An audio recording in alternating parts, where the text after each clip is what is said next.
కాలుష్యం ఇవాళ మనల్ని కసిగా కాటేస్తోంది. ఓవైపు పరిశ్రమలు, మరోవైపు వాహనాలు వెదజల్లే అవశేషాలు, వీటికి తోడు అడ్డు అదుపు లేని మానవ చర్యలు కారణంగా వాయు కాలుష్యం అంతకంతకు పెచ్చరిల్లుతోంది. ప్రపంచవ్యాప్తంగా 99% మంది ప్రజలు నేడు కలుషితమైన గాలినే పీలుస్తున్నారని అధ్యయనాల్లో వెల్లడైంది. కలుషిత గాలి మూలంగా శ్వాసకోశ వ్యాధుల బారిన పడి ఏడాదికి సగటున 66 లక్షల మందికి పైగా మృత్యువాత పడుతున్నారని పరిశోధకులు చెబుతున్నారు. ఈ నేపథ్యంలో కలుషిత గాలి మూలంగా తలెత్తే సమస్యలు ఎలా ఉంటాయో, వాటిని అధిగమించేందుకు ఏం చేయాలో ఇప్పుడు తెలుసుకుందాం.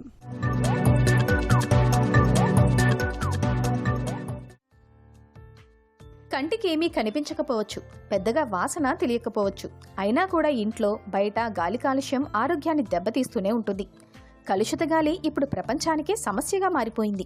పట్టణాల్లోనే కాదు, గ్రామాల్లోనూ ఇది ప్రజారోగ్య సమస్యగా మారిందన్న అతిశయోక్తి కాదు. కలుషిత గాలిని పీల్చటం వల్ల కేవలం ఊపిరితిత్తుల మీదే ప్రభావం ఉంటుందని అనుకోవటం పొరపాటు. ఊపిరితిత్తులు నేరుగా రక్త ప్రసరణ వ్యవస్థతో ముడిపడి ఉండటంతో కాలుష్య కారకాలు శరీరమంతా విస్తరిస్తాయి. ఒకసారి లోపలికి చేరుకోగానే కణస్థాయిలో వాపు ప్రక్రియను ప్రేరేపితం చేస్తాయి. ఇది ఉబ్బసం, గుండె జబ్బు, పక్షవాతం, మెదడు జబ్బుల వంటి రకరకాల సమస్యలకు బీజం వేస్తుంది. ఇక కాలుష్య కారకాలు అందరి మీద ఒకేలా ప్రభావం చూపవు. వాయు కాలుష్యంతో ఉబ్బసం తీవ్రమవుతుంది. గుండెపోటు, పక్షవాతంతో పెద్దవాళ్లు ఆసుపత్రుల్లో చేరటము ఎక్కువగానే కనిపిస్తోంది. వాయు కాలుష్యం మధుమేహానికి దారితీస్తున్నట్లు అధ్యయనాల్లో వెల్లడైంది. కొన్ని కాలుష్య కారకాలు క్యాన్సర్కు కారణమవుతాయి. గాలి కాలుష్యంలో అతి ముఖ్యమైంది వాహనాలు, విద్యుత్ కేంద్రాలు, పరిశ్రమల నుంచి వెలువడే నుసి పదార్థం.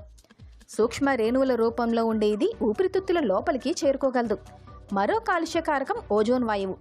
కొన్ని రకాల కాలుష్య కారకాలు ఎండతో చర్య జరిపినప్పుడు ఇది వెలువడుతుంది. ఓజోన్ శ్వాస మార్గాలను చికాకు పరచటమే కాదు, వాటిని కూడా దెబ్బతీస్తుంది. కార్చిచ్చులు సైతం ఆందోళన కలిగిస్తున్నాయి. వీటి నుంచి వెలువడే నుసి, లోహాలు, రసాయనాలు వేలాది కిలోమీటర్ల దూరం వరకు ప్రయాణిస్తాయి. బయటి కాలుష్యం గడప వద్దే ఆగిపోదు, ఇంట్లోకి కూడా ప్రవేశించగలదు. గ్యాస్ స్టవ్లు, సిగరెట్ల పొగ, దుమ్ము, పెంపుడు జంతువుల నూగు వంటివి ఇంటి కాలుష్యానికి దారితీస్తాయి.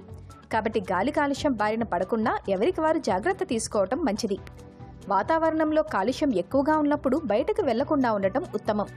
కిటికీలు మూసేసుకోవాలి.